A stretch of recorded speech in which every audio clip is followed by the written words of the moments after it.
मुस्कुराकर जवाब देना। जो धरती के भगवान होते हैं, अगर वो मुस्कुराकर जवाब देंगे तो साहब ये आम जनता, गरीब जनता कहाँ जाएगी?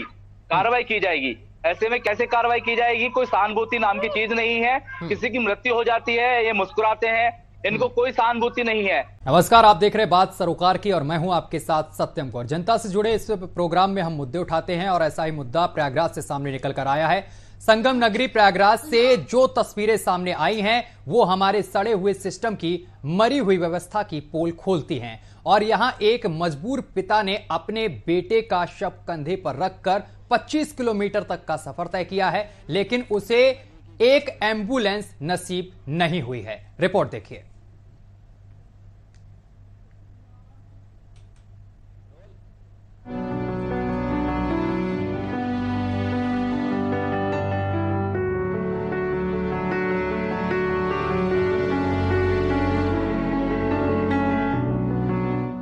ये तस्वीरें उस मरे हुए सिस्टम की हैं, जिसे हम कहते हैं स्वास्थ्य विभाग। स्वास्थ्य विभाग का काम होता है लोगों को ठीक करना, लेकिन शायद ये उन गरीबों के लिए नहीं जिनके खून पसीने के पैसे से ये सिस्टम चलता है। जिस योगी सरकार में कहा जाता है कि स्वास्थ्य व्यवस्था को लेकर हमने अमूलचूल परिवर्तन किया है, शायद उन वादों और उन दावों को पलीता लगा रही है ये तस्वीरें। सरकारें बार बार दावा करती हैं स्वास्थ्य सुविधाओं को इतना बेहतर कर दिया है कि किसी को अब अपनी जान नहीं गंवानी पड़ेगी, लेकिन शायद ये दावे सरकारी फाइलों में होते हैं, क्योंकि सरकारी फाइलों में सब कुछ गुलाबी दिखाई देता है। संगम नगरी प्रयागराज में दिल को झंझोर कर रख देने वाला ये मामला सामने निकल कर आया है। बेटे ने पिता को कंधे पर उठाया, ये तो आप लोगों ने कई बार सुना होगा, लेकिन एक बाप को अपने मृत बेटे को कंधे पर उठाकर अगर 25 किलोमीटर चलना पड़ रहा है तो इसे क्या कहेंगे? ऐसी तस्वीरें आने पर सबसे बड़ा सवाल तो यही खड़ा होता है कि क्या अधिकारियों और मंत्रियों के सारे निरीक्षण सिर्फ दिखावा मात्र हैं? आपने 14 साल के बेटे के शव को कंधे पर ले जा रहे मजबूर पिता की यह तस्वीर यूपी के स्वास्थ्य व्यवस्था की पोल खोलने के लिए काफी है। जानकारी के मुताबिक SRN अस्पताल में मंगलवार को एक लाचार पिता अपने बेटे का इलाज कराने के लिए पहुंचा था। इलाज के दौरान बेटे की मौत हो गई। बेटे की मौत के बाद पैसे के अभाव में लाचार पिता शव को कंधे पर लेकर घर के लिए निकल गया। हैरानी की बात है कि पिता SRN अस्पताल से करछना थाना क्षेत्र के डीहा गाँव तक बेटे के शव को कंधे पर ही लेकर पहुंचा। इस दौरान उसने 25 किलोमीटर का सफर तय किया। माँ और पिता अपने दिल के टुकड़े के शव को उठाते रहे। जब पिता थक जाता तो माँ कंधों पर लेकर चलती थी, लेकिन जब अधिकारियों से इस मामले को लेकर पूछा गया तो उन्होंने क्या कहा, पहले आप सुनिए। तो ये अभी आपके माध्यम से मेरे संज्ञान में आया हुआ है, तो इसका एक उच्च स्तरीय इसकी एक जांच करा ली जाएगी। यदि जांच में कहीं से भी कोई लैप्स आते हैं तो उत्तरदायित्व निर्धारित करा जाएगा और दंडात्मक कार्रवाई की जाएगी। और किसी भी शासकीय जो इसमें राहत के तहत अगर ये परिवार आएगा तो उसको राहत भी दिलवाई जाएगी। सुना आपने, ये अधिकारी महोदय कह रहे हैं कि कार्रवाई करेंगे। कार्रवाई करने से क्या उस माँ का दर्द कम हो जाएगा जिसने अपने जिगर के टुकड़े को अपने कंधे पर रखकर 25 किलोमीटर का सफर तय किया है? क्या कार्रवाई करने से उन लोगों का बेटा वापस आ जाएगा? नहीं, लेकिन सिस्टम है कि कह रहा है कि कार्रवाई करेंगे। लेकिन इन तस्वीरों से उन जिम्मेदार लोगों पर सवाल उठता है कि क्या किसी गरीब के लिए अस्पताल की सुविधा कहां चली जाती है? इस तरह की ये पहली तस्वीर नहीं है, पहले भी इस तरह की तस्वीरें सामने आ चुकी हैं, लेकिन अधिकारी हर बार यह कहकर निकल जाते हैं कि जिम्मेदार लोगों पर कार्रवाई होगी, लेकिन कार्रवाई होती है पर तस्वीरें सामने आना बंद नहीं होती हैं। Bureau report, news watch India.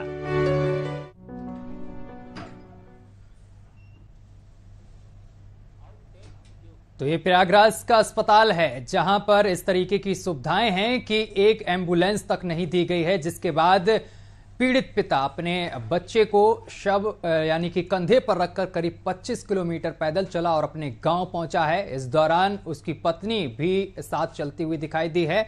और फिलहाल ये सड़े हुए सिस्टम की तस्वीरें हैं। एक तरफ डिप्टी सीएम अगर बात की जाए ब्रजेश पाठक की, तो वो लगातार स्वास्थ्य व्यवस्था को सुधारने की कोशिश करते हैं और तमाम अस्पतालों में अचानक पहुंचकर निरीक्षण करते हैं, लेकिन इसके बावजूद भी सिस्टम सुधरने का नाम नहीं ले रहा है।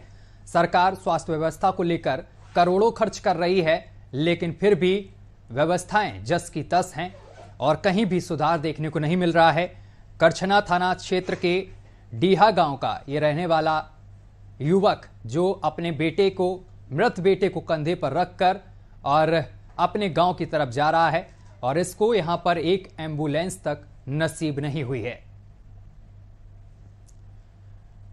तो इस सिस्टम की तस्वीरें हम आपको दिखा रहे हैं। ये प्रयागराज की तस्वीरें हम आपको दिखा रहे हैं, संगम नगरी की, जहां पर स्वास्थ्य व्यवस्था क्या है वो आप इन तस्वीरों से अंदाजा लगा सकते हैं कि एक पिता अपने बेटे को कंधे में रखकर करीब 25 किलोमीटर अपने गांव पहुंचा और उसे अस्पताल ने एक एम्बुलेंस तक नहीं दी। और ऐसी तमाम तस्वीरें पहले भी सामने आती गई हैं,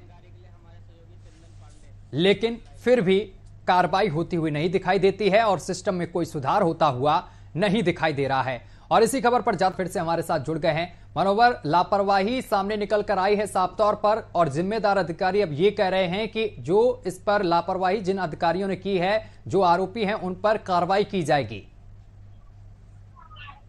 देखिए सत्यम, पहले भी ऐसा देखा गया है कि उत्तर प्रदेश में इस प्रकार की तस्वीर आई है। कोई अपनों की डेड बॉडी को लेकर रिक्शों पे चलता है, कोई ठेलों पर चलता है। और ये जो प्रयागराज का मामला है, कंधे पर लेकर के डेड बॉडी को जो शख्स था वो चला गया।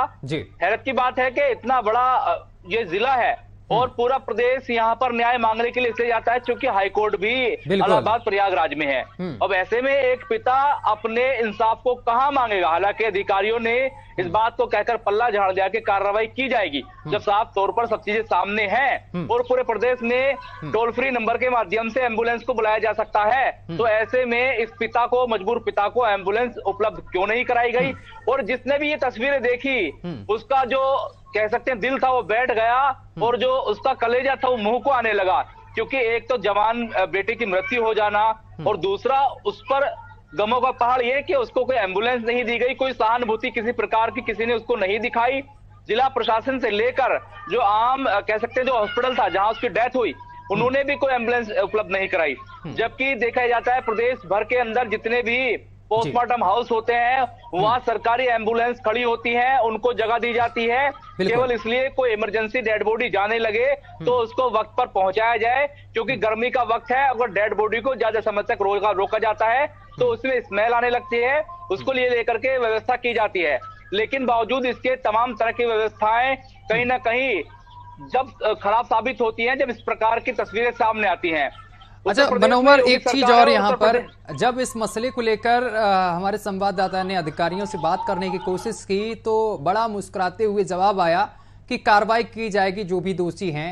लेकिन क्या कार्रवाई आखिर की जाएगी? ऐसा ये नया मामला नहीं है जो हम आज दिखा रहे हैं, ऐसे मामले तमाम रोज आते हैं, आए दिन आते मामले हैं। सवाल ये है कि सिस्टम कब सुधरेगा, क्योंकि सरकार लाखों करोड़ों खर्च कर रही है और जो स्वास्थ्य मंत्री हैं वो निरीक्षण कर रहे हैं, लापरवाही बरतने वालों पर तुरंत कार्रवाई भी करते हैं। इसके बावजूद भी ऐसी व्यवस्थाएं देखने को मिल रही उत्तर प्रदेश में।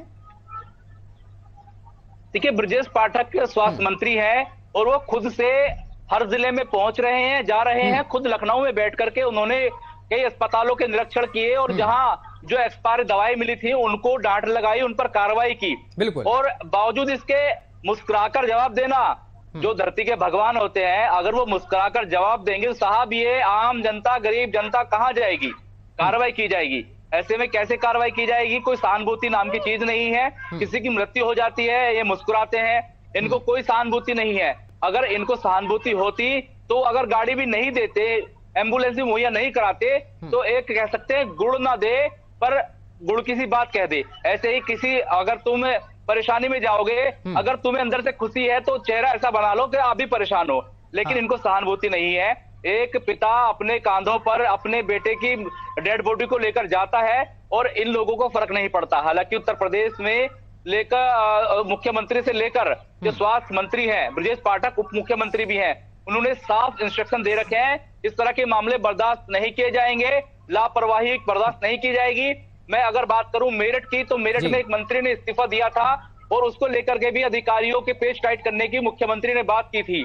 बावजूद इसके जो अधिकारी हैं वो समझने के लिए तैयार नहीं है, सरकार की छवि को खराब करने की पूरी तरीके से कोशिश कर रहे हैं। हम इस खबर को दिखा रहे हैं, हो सकता है मुख्यमंत्री तक ये बातें पहुंचे, लेकिन हम ये चाहते हैं ऐसे अधिकारियों को बर्खास्त किया जाए, उन पर कार्रवाई की जाए जो लोगों के साथ सहानुभूति नहीं रखते, क्योंकि ये वही आम जनता है, ये वही देश के प्रदेश के नागरिक हैं जिनके माध्यम से आप सत्ता में बैठे हैं और सत्ता चला रहे हैं। लेकिन अगर इन लोगों को कीड़े मकोड़े समझ करके इस तरह से छोड़ दिया जाएगा तो साहब फिर समझ लीजिएगा 2024 का चुनाव भी सर पर है। ये जनता ऐसी है, ये 1 मिनट में इसका मन बदल जाता है और कहाँ समाजवादी सरकार हुआ करती थी और एकदम पलट करके भाजपा पर आ गए। तो ऐसे ही ये जनता है, इसको अगर नहीं समझा जाएगा तो सत्यम जाहिर तौर पर जनता में गुस्सा भी होता है, प्यार भी होता है। अभी तक तो जनता प्यार बरसा रही है, भविष्य में ऐसा ना हो कि जनता के इस गुस्से का सामना इन अधिकारियों के चक्कर में सरकारों को करना पड़ जाए। सत्यम ये गंभीर बात है, एक मौत हो जाती है, एक जवान बेटे की मौत होने के बाद एक अपने कंधों पर पिता, जो कह सकते हैं कि एक पिता ये चाहता है कि उसके जनाजे को, उसकी डेड बॉडी को उसका बेटा अपने कंधों पर उठा करके ले जाए शमशान घाट तक या कब्रिस्तान तक,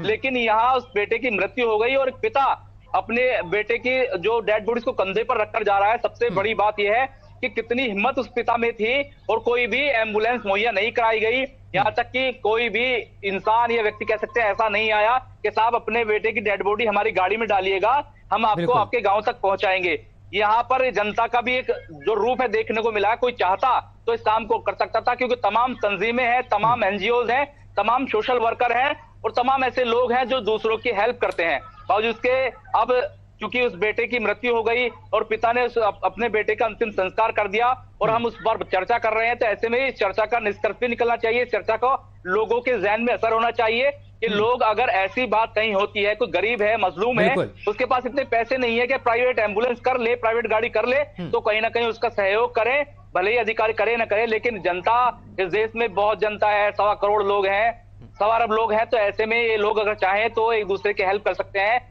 जरूरी नहीं है सरकारों के ऊपर डिपेंड रहा जाए, प्रशासनिक लोगों के ऊपर डिपेंड रहा जाए। वो तो मुस्कुराएंगे, उनको सहानुभूति नहीं है, वो तो केवल नौकरी कर रहे हैं, उनको मतलब नहीं है। लेकिन इस पूरे प्रकरण पर मैं चाहता हूं कि स्वास्थ्य मंत्री ब्रजेश पाठक इसका संज्ञान लें, क्योंकि अब तक देखा जा रहा है कि एक्शन मोड में रहते हैं और कार्रवाई भी करते हैं। लेकिन देखना होगा प्रयागराज की इस घटना के बाद क्या कार्रवाई होगी या नहीं। प्रयागराज सबको इंसाफ देता है, क्या प्रयागराज के इस पिता को इंसाफ मिलेगा या नहीं, सत्य में देखना होगा। देखो मनोवर, कार्रवाई इससे पहले भी होती रही है स्वास्थ्य मंत्री की तरफ से, लेकिन आपको क्या लगता है कार्रवाई छोटी मोटी होना इस वजह से लापरवाही ज्यादा बढ़ती जा रही है? क्योंकि अगर कोई अच्छी कठोर कार्रवाई जब होती है तब और भी जो अधिकारी होते हैं, लापरवाह अधिकारी, वो भी एक बार कांप जाते हैं कि भाई गलती मत करो क्योंकि इस तरीके की कार्रवाई हो जाएगी, बर्खास्त भी कर दिए जा सकते हैं।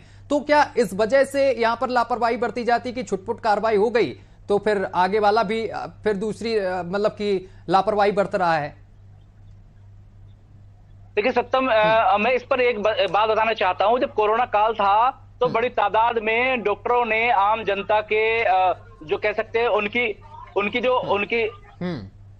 सत्यम, जब कोरोना काल था तो लोगों की मौतें हुई, लोगों के प्रति डॉक्टरों की सहानुभूति नहीं थी, डेड बॉडी इधर उधर पड़ी रही, लेकिन डॉक्टरों ने उनका संज्ञान नहीं लिया, बावजूद इसके उन पर कार्रवाई नहीं की गई। इसके बाद भी छुटपुट की घटनाएं आती हैं। मेरठ की अगर हम बात कर लें तो मेरठ में एक पेशेंट को मेरठ के मेडिकल कॉलेज में बांध कर रखा गया स्ट्रेचर पर, उसकी मृत्यु हो गई, उसको इलाज नहीं दिया गया। इस मामले में केवल वार्ड बॉय पर कार्रवाई की गई। अब प्रयागराज में इतनी बड़ी घटना हो गई, अब इसमें कार्रवाई नहीं हुई है। जब तक कड़ी कार्रवाई नहीं की जाएगी तब तक ये लोग ऐसे ही हरकत करते रहेंगे। धरती के भगवान बने बैठे हैं, लेकिन इनको किसी सहानुभूति नहीं है। और जो अधिकारी सिस्टम को चला रहे हैं, जो ब्यूरोक्रेट हावी हो चुके हैं, उन ब्यूरोक्रेटों ने कुछ नहीं समझा। प्रदेश और देश की जनता का वो भला नहीं चाहते हैं, वो प्रदेश की सरकार को बदनाम करना चाहते हैं।